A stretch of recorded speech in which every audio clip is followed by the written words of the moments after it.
आयोजन केलेलं आहे असे बापू गायकवाड यांचं मी अभिनंदन करते, त्यांच्या सर्व टीमचं अभिनंदन करते. खरं म्हणजे जेव्हा या ठिकाणी आले त्यावेळेला वाटलं की साहेब विचार मंथन साहित्यिक आणि विचारवंत लोकांचं का करतात, पण जेव्हा विचार ऐकले तेव्हा असं बाईक चालू करा, बाईक चालू करा, चालूच आहे.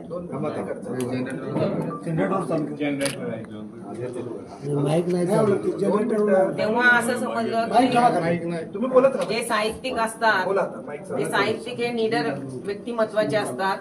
बाबासाहेबांनी आपल्याला अभिव्यक्ती स्वातंत्र्य दिलेलं आहे आणि विचारवंत हे राजकीय आणि सामाजिक भान ठेवून आपले विचार व्यक्त करत असतात.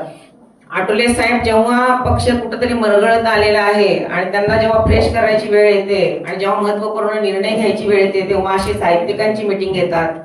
मला असं वाटतं की साहेबांनी फक्त दलित साहित्यिकांना न बोलवता महाराष्ट्रातले सर्व जाती धर्माचे जे साहित्यिक आहेत त्यांची सर्वांची सुद्धा एक बैठक घेतली पाहिजे, त्यांचे सुद्धा विचार घेतले पाहिजेत.